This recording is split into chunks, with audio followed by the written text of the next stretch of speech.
Tonight's film at 11.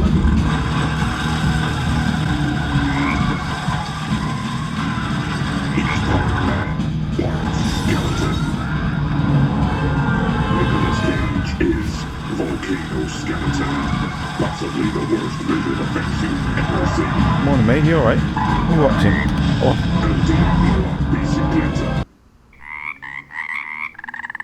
Right, anyway, so I need you to do me a favour, mate.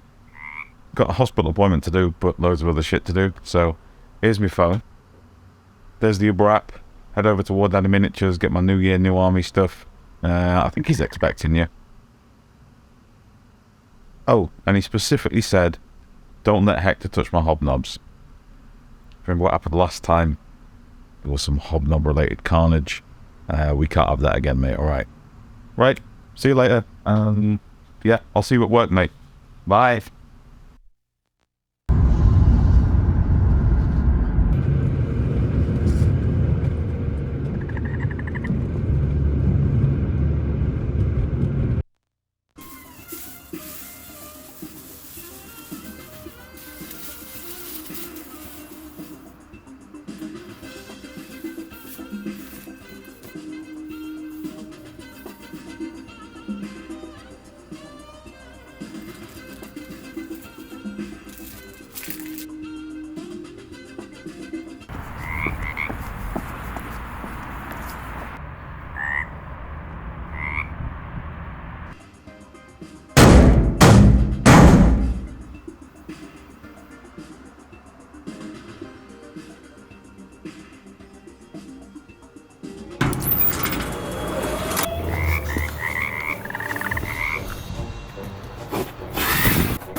So it's potentially still New Year, New Army. I mean, if we get this out in February, maybe that's kind of not working, but whatever. And with every new year that rolls around, the self-promise of people to do a New Year, New Army is kind of shooting yourself in the foot financially. And it's an odd thing to do because we're always buying new armies. But as you've already seen, I'm going New Year, Old Army. Oh yeah. Did you steal man's hobnobs? What the fuck is this then? Well, since these are stolen, we're going to have to return these 3 hobnobs back to Jack later. Bang out of fucking order, mate. So the main reason I chose to do a New Year Old Army is because, well, firstly, I like old armies, I like old stuff. And also, I didn't want to buy a brand new army that I'd have to assemble and then put, lay it all out on the table and then realize, oh fuck, I'm supposed to do this for fun, am I? Right, okay, maybe not. So what I did was I chose a large unit but low model count army. It's going to be fun, going to be easy to paint, and it's going to be easy to personalize and fun to put on the field as well. And I chose Ents, tree people, tree herders, tree beard, and the Earth Tones Magic Band. And their business is with Isengard tonight. I have 4 of the regular metal Ents. These came out, I think, with 2 Towers and Return of the King in the early 2000s. And this gorgeous tree beard still in his original box, completely untouched, completely unassembled, and complete. Let's get to it. Come on, prick.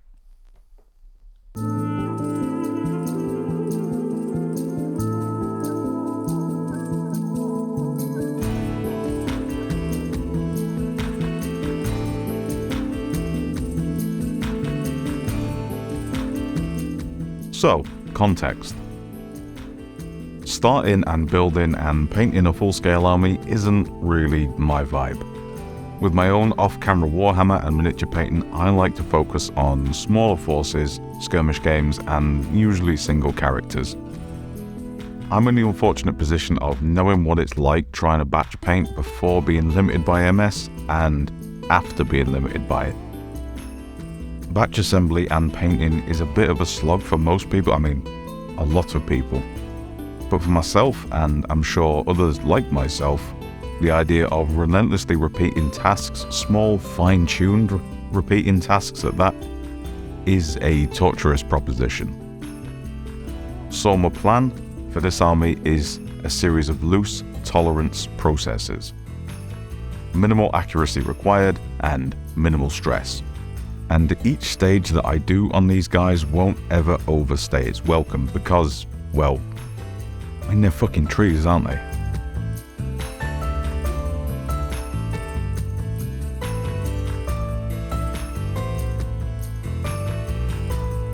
There's only so much that can go into them before severe diminishing returns kick in.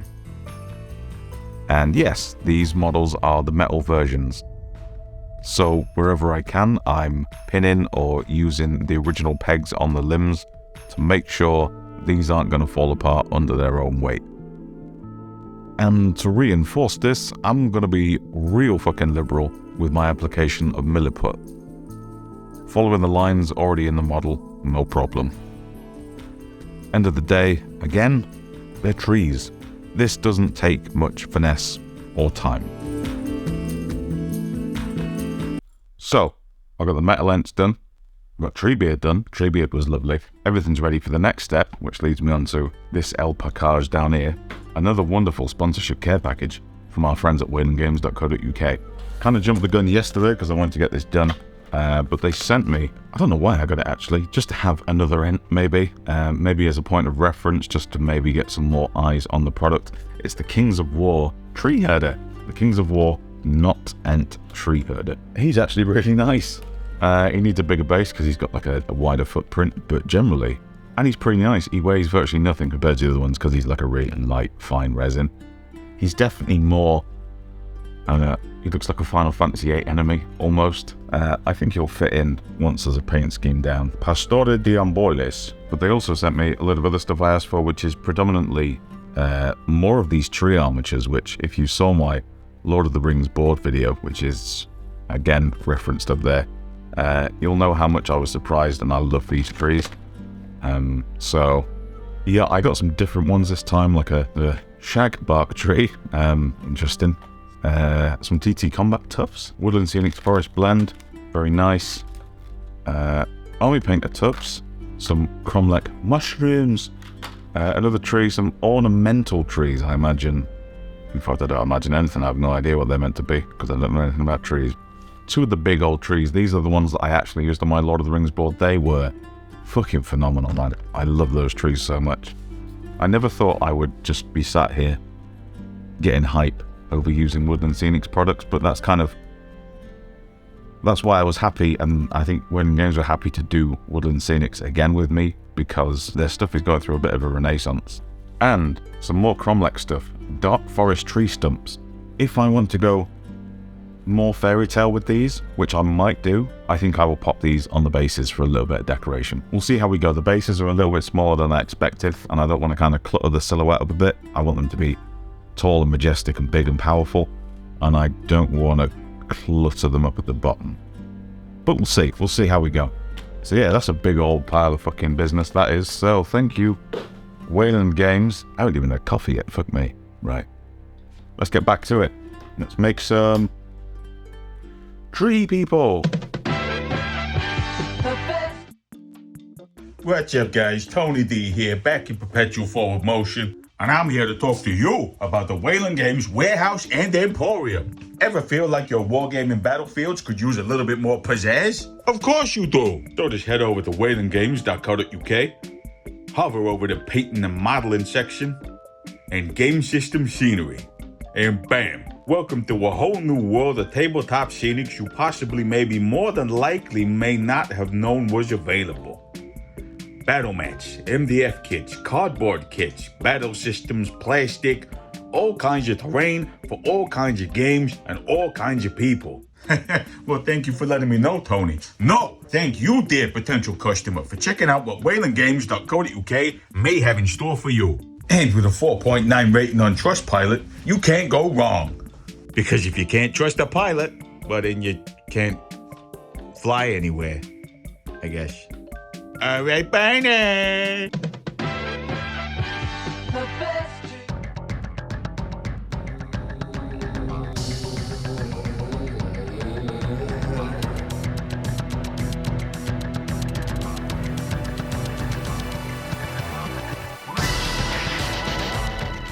So let's very quickly move on to irrevocably destroying these miniatures. We're going to need to pin these metal tree armatures on, as each one weighs the same, if not slightly more than the model itself. Rather than using a hobby drill, we're going to go strong style with a cordless and bore some deep places for these trees to go. Each one of these models has a good chunk of personality already, so each one is going to get his own style of tree.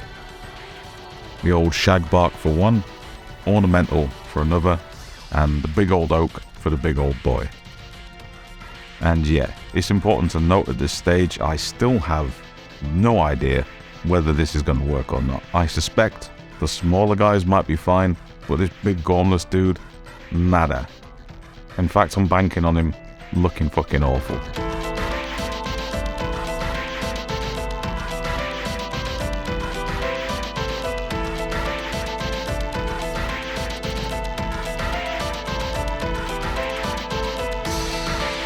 Painting wise, between you and me, I absolutely just did whatever I felt like. And did a few things I didn't know how it was going to turn out.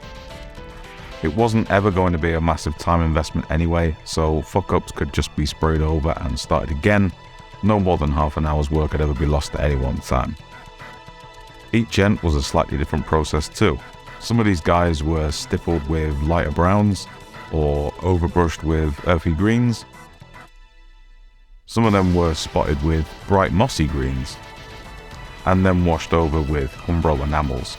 And then of course we pulled the enamels back to reveal the highlights on the prominent areas and the hard to see faces, the already hard to see faces to be fair. For some of them I tried the Umbro washes first, leaning more towards, the blacks and greys that you often see in trees.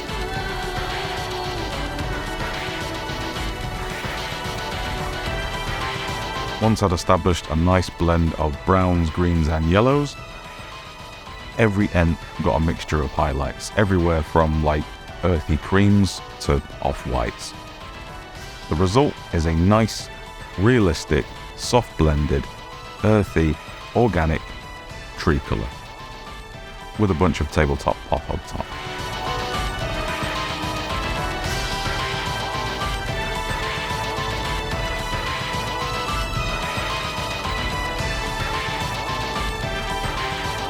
Okay, basing time.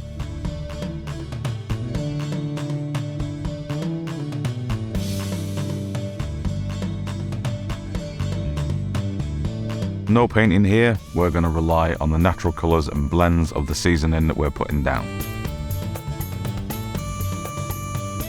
As usual, big gauge goes down first, Terrarium rocks in this case, followed by tea leaves.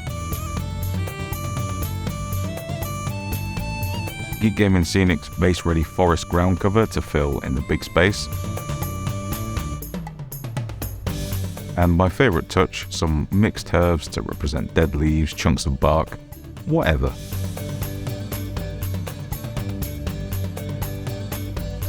Some brown and green leaf scatter, could also be green herbs if you wanted to. And a seal with isopropyl and PVA. Some of the big boys' bases can take a little bit more stuff, so we're going to add some twigs to represent branches, and some adorable little plants from our friends over at Diorama Presepe for plants. And the Woodland Scenic's mixed foam flock goes on a treat here. That goes down with the big gauge to act as shrubs and little plants.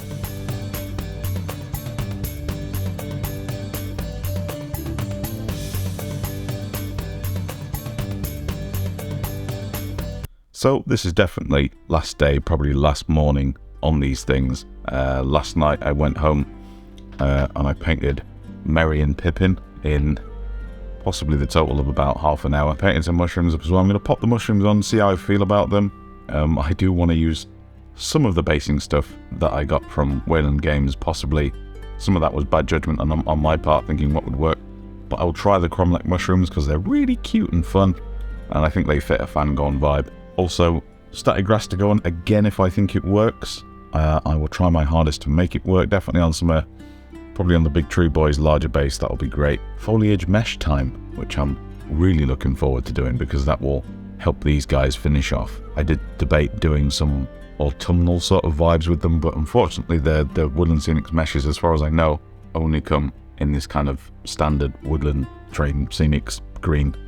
So if I had more time, which is a thing I'm saying more and more these days, if I had more time, I would probably spray those more rusty autumnal colours, especially for this guy. This guy feels like autumn. You don't feel too happy.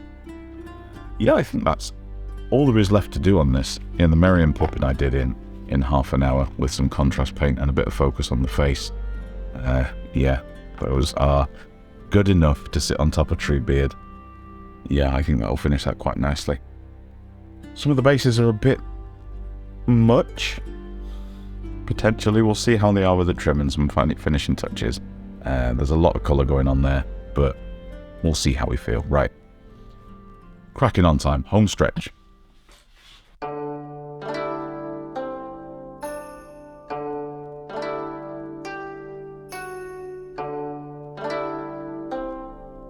And you know what?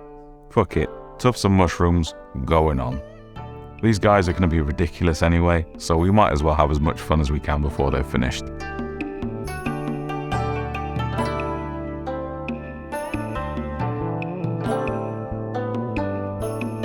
The tree mesh from Woodland Scenics comes in these groovy little sheets. Cut yourself a chunk out. Stretch it out more than you'd probably expect that you could. And with some clear drying glue, apply it to the armatures, reposing where needed, and this stuff just kind of figures itself out. You know, I don't know, Mother Nature don't give a shit, so why should you?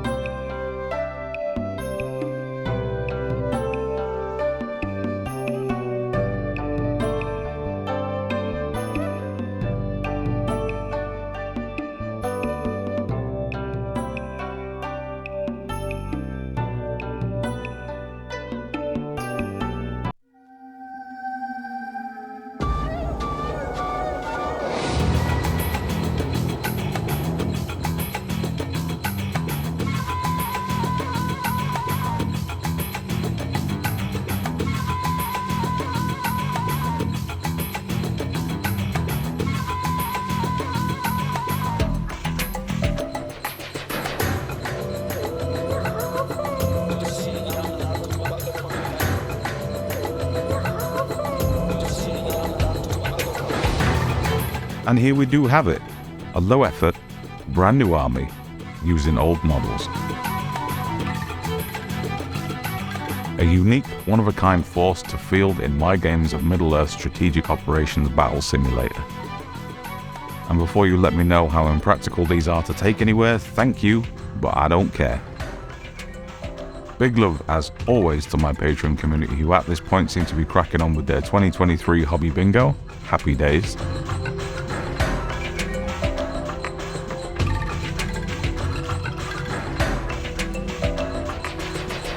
Join me next time for what might just be the future of tabletop terrain and scenery. I'm also going to be at Vapnatak on the 5th of February, so feel free to come and say hi if you're there and you see me. Cheers, I'm out of here.